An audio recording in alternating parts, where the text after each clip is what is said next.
The story begins with our two main protagonists called Asta and Yuno, who were abandoned as infants in the distant village of Hage. In a world where everyone can use magic, Yuno grows up with tremendous magical ability while Asta grows up with none, a trait he is often mocked for. One afternoon, Asta begs sister Lily to marry him, but she flatly rejects him as usual. Yuno also points out that as a nun, Lily cannot marry him. The church children are huge fans of Yuno and his magical ability but mock Asta's lack of them in return. Yuno similarly dismisses Asta when he acts out of hand, and Lily remarks that the two were once inseparable, but an incident caused Yuno to become rather cold and distant. After being humiliated at having no magic, Asta trains his heart out in a nearby forest, confident in his physical abilities, and he swears to be the next Wizard King. The following day, Yuno alongside some other kids go to their town's grimoire tower, where once a year individuals their age receive their own grimoires, which gives Asta hope that he too could one day use magic. Everyone receives their grimoires one by one, but everyone's attention turns to Yuno when he receives the fabled four-leaf clover grimoire, known to be used by the first Wizard King, famous for its luck-giving properties. However, Asta is devastated when a grimoire is not assigned to him and is once again mocked by everyone around him. Undeterred, he continues to train hard, swearing that he will catch up to Yuno in no time.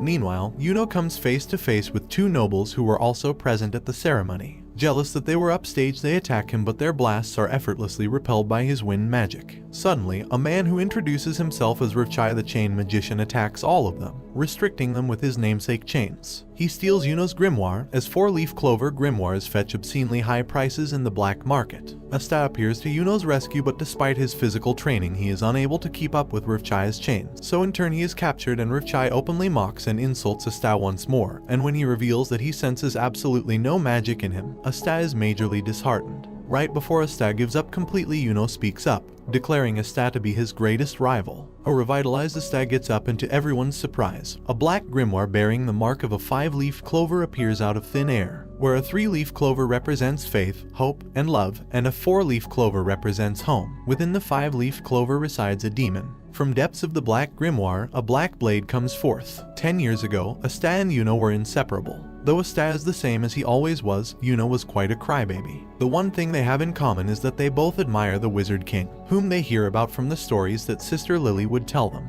Even as a child, Asta wished to be the Wizard King so he can raise funds for their church. He struggles to be of help to those around him so he can be worthy of the title, failing to find anything he can do. Yuno is tasked by their father to deliver an important letter the next town over, much to Asta's annoyance. However, after Yuno delivers the letter, he is beaten by a drunkard who steals his pendant. Yuno begins to cry, but Asta appears and relentlessly attacks the much larger man. Frightened by his persistence, he gives up and leaves, and Yuno remarks that Asta always seems to do the impossible. Back in the present, Yuno watches as Asta's black blade nullifies Rivchai's chains, leaving the latter in a state of shock. Asta then declares that he will be the Wizard King even without magic. He ends up defeating Rivchai, and afterward he excitedly shows Yuno his own grimoire. Remembering their promise from when they were younger, Yuno once again declares Asta as his rival, and to prove to everyone that anyone can become the Wizard King, even if they're an orphan from a backwater town. As the sun sets, the two bump fists as they begin their rivalry to become the next Wizard King. We then come to discover that centuries earlier, a great evil that threatened to wipe out the world was defeated at the hands of a great mage, who has come to be known as the first Wizard King. This title would be passed down through the generations and assisted by the Magic Knights, who continued to keep the peace. The Magic Knights are comprised of 9 squads, and to become a Magic Knight or the Wizard King is an aspiration of all. After the events of Rivchai, both Asta and Yuno are training hard to participate in the upcoming Magic Knights exam to join one of the 9 squads. Although Father Orsi is against Asta participating, the Wizard of the Grimoire Tower reasons that it is okay for him to go, and Sister Lily agrees. The next day, Asta is joined by Nash, one of the kids from the orphanage, who says that his goal of becoming a Wizard King is pointless, as in his words, "Poor orphans like us aren't allowed to dream." Unfazed by his pessimistic attitude, Asta tells him that anything can be done if you don't give up, which he seems to prove after reducing a giant boulder to rubble with nothing but his sword. The night before they are set to leave, the orphanage has a huge potato-themed feast to send them off. Father Orsi jokes that he'll soon see Asta again regardless, which infuriates him. The two leave early the next day, and Nash says that he'll join the Magic Knights one day too. Sister Lily is overcome with emotion at seeing 2 beloved members of her family leave. The two begin their long and arduous journey towards the Clover Kingdom's capital, using their magic to survive, and racing along the way. And after several days they arrive, ready to take the Magic Knights exam and to take their first steps to become the Wizard King. Asta and Yuno enter the castle town of Kika and make their way to the Magic Knights examination site. Yuno attracts attention for being a wielder of the four-leaf clover, while Asta attracts attention for being loud, much to Yuno's exasperation. Once there, the examinees are swarmed by anti-birds, which flock to those with weak magical energy. While Yuno has nary a feather on him, Asta is hilariously bogged down by an entire flock to everyone's amusement. He runs headfirst into Yami, the captain of the Black Bull's Night Squad, a squad famous for its reputation of collateral damage, and is regarded as the worst among all the squads. Yami threatens to kill him after Asta calls him old, which amuses Sek, another examinee who introduces himself to Asta. Soon, fireworks signal the start of the ceremony proper, and the various captains of the Magic Night Squads enter the arena, and Sek explains them one by one to Asta. Captain of the Golden Dawn, called William, has been touted as the strongest among all the captains, and is the man closest to becoming the Wizard King. Yami also arrives fashionably late. William begins the exam by giving all the examinees a wooden broomstick, but because Asta has no magical ability, he is unable to get it to fly. Similarly, several of the exams require magic control, which Asta fails one by one. However, the final exam is announced to be a combat round, and Sek volunteers to fight him, thinking Asta is easy pickings. Asta wishes him a good match, but Sek shows his true colors by calling Asta a dirty peasant, enraging him.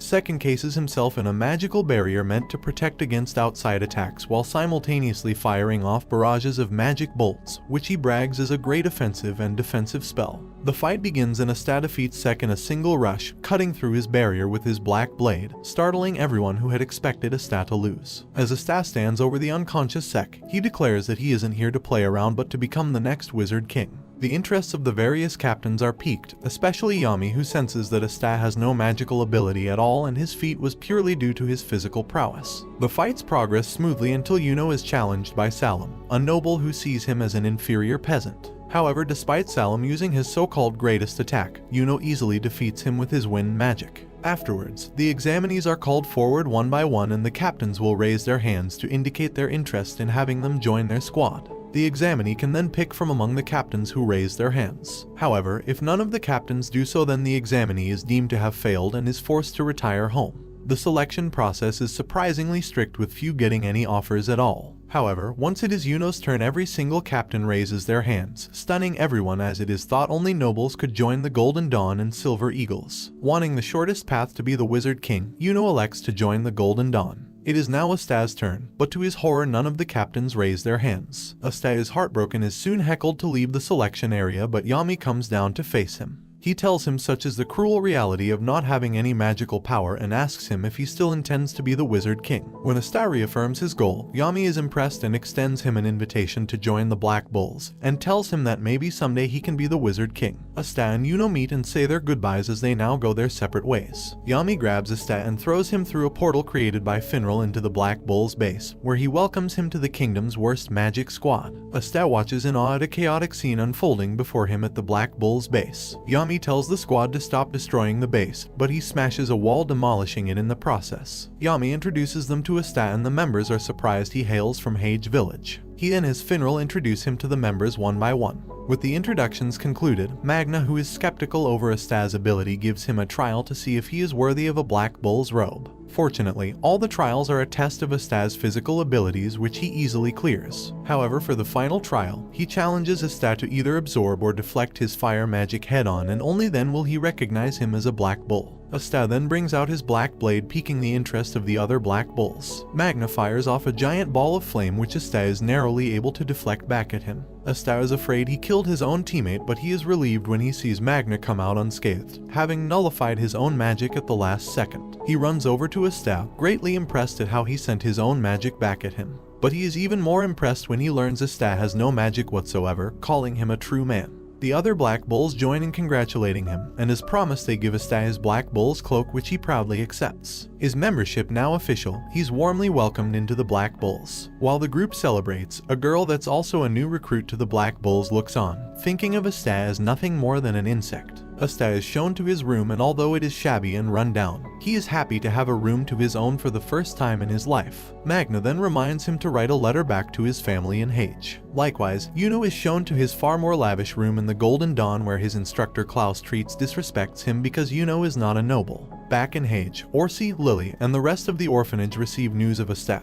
and Yuno's acceptance into the Magic Knights, and they are thrilled. Orsi goes to spread the news throughout the village, while Lily silently wishes the two good luck. The next day, while Magna gives Asta a grand tour of the Black Bull's base, they run into Noel, Asta's fellow recruit, and a member of the royal family. Sensing no magic in Asta, she dismisses him, calling him an insect. To show them the difference in their power, she fires off an orb of water towards him, but it inexplicably curves and hits Magna instead. An irate Noel abandons her Black Bull's cloak, calling it the worst squad in the kingdom, before leaving. Asta later encounters Noel in the forest practicing her water magic. He then sees the issue with Noel. Although blessed with great latent magical power, her spells somehow do not hit their mark. This is a trait for which she is scorned by her family, including her brother, the captain of the Silver Eagles. When Noel sees Asta, she is embarrassed and tries to blow him away with magic, but it goes out of control and she ends up trapped in a vortex of water. Since Asta is the only one able to safely extract her, Yami throws Asta towards it, nullifying it with his black blade. Fearing she will be mocked once more, Noel is instead surprised when Asta praises her magical abilities, saying that if she practiced she'd be invincible. The rest of the Black Bulls reassure her that her failure to control her magic is no big deal. All of them have flaws, and 1 or 2 flaws does not make you any less of a person. Noel accepts Asta's hand in camaraderie, learning that this squad will accept her for who she truly is. Asta wakes up early to perform daily chores around the base, but realizes this is no different from when he was at the orphanage. Over breakfast, he asks the other members what it means to be a magic knight, and they each give their own personal selfish answers, which worries Noel as she wonders if she truly is a fit in the Black Bulls. Yami arrives at the cafeteria and calls Magna to go with him on a very important mission. Asta asks if he can go, but Magna says they're not allowed to bring kids along with them. It turns out that their important mission is a game of poker with the mayor of Saucy Village, Seihai. After losing everything to his royal flush, they return home.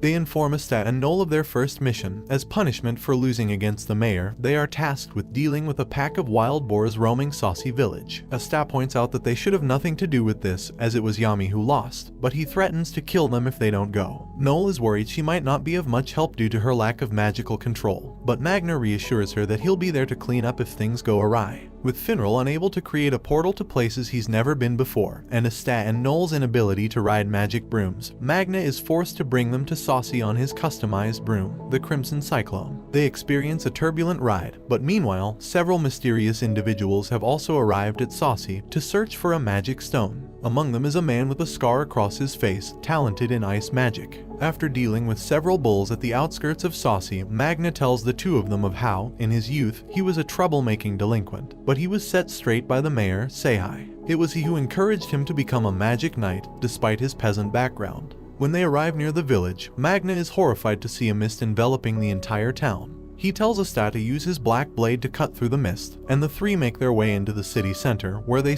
rescue the villagers from being impaled by icicle shards. Here, they see a scarred man named Heath, accompanied by 3 other mages, who threaten to eradicate them. When Heath says that the peasants in the village are nothing more than lowly beasts, both Asta and Magna's pride at coming from villages are hurt, and they swear to defend them with their lives. Although he is surprised at Asta's ability to cut through his magic, he begins targeting the villagers instead. Asta and Magna frantically attempt to defend the villagers, but they soon begin to be overwhelmed at the onslaught of Heath. Magna, running dangerously low on magical energy, throws everything he has, but the ice keeps coming. Heath tells them he is willing to let them go if they abandon the villagers, which Noel considers for a moment, as she feels she is holding back Asta and Magna. However, when a girl grabs the hem of her skirt, asking her to save them, she has newfound resolve, and a new magic appears in her grimoire, the Sea Dragon's Lair. She casts a huge, swirling vortex of water that defends herself and the villagers around her, as Heath is astounded at the sheer power of her magic. Heath is surprised at Noel's magic, and despite his repeated icicle volleys, they fail to penetrate her barrier. Asta takes the opportunity to mount a counterattack, but Heath cleverly makes him slip on a strip of ice. He then calmly walks towards Noel's barrier and begins freezing it bit by bit. Magna, aware of his natural advantage against Heath,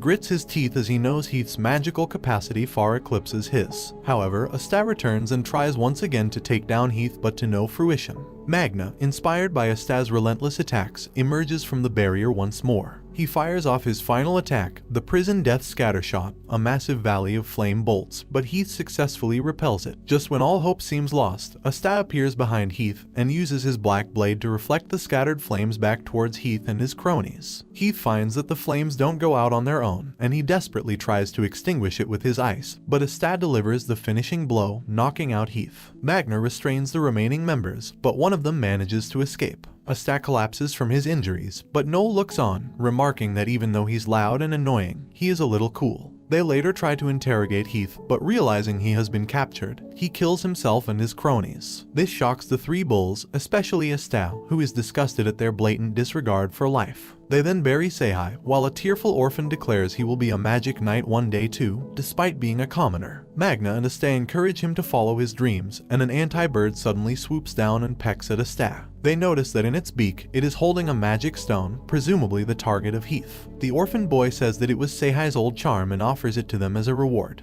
Meanwhile, a cloaked man learns of Heath's demise and concedes ownership of the magic stone for now. He touches a large gravestone, remarking that the resurrection of their lord is close at hand. On the collar of his robe rests the symbol of the Golden Dawn. The three return to the Black Bull's base, and despite the death of Seihai, Yami commends them for defending the villagers. For their efforts, the Wizard King has awarded them a gold star, bringing the Black Bull's grand total to -30 stars, compared to the Golden Dawn's 70. He hands them their paycheck of 200,000 coins, an amount Asta has scarcely seen in his entire life. He plans to send a portion back to Hage, but Vanessa invites him and Noel out shopping the next day. They head out on Vanessa's magic broom to Kika, the same venue as the Magic Knights exam weeks prior. They see Finral, Gauche, and Charmy all spending their salaries in their own way. After Vanessa purchases some medicinal herbs, she brings Asta and Noel into a hidden alley where the black market is located. Noel is initially hesitant to partake in possibly illegal dealings, but she is convinced to participate when Vanessa says that certain artifacts could help her control her powers. Meanwhile, Sek is also in the alley, losing in a game of cards against an old lady. He trudges back to complete his mission, but he remains bitter about being in the praying mantises. He sees Noel and Vanessa, and enamored by their beauty, tries to hit on them, but he is rebuffed.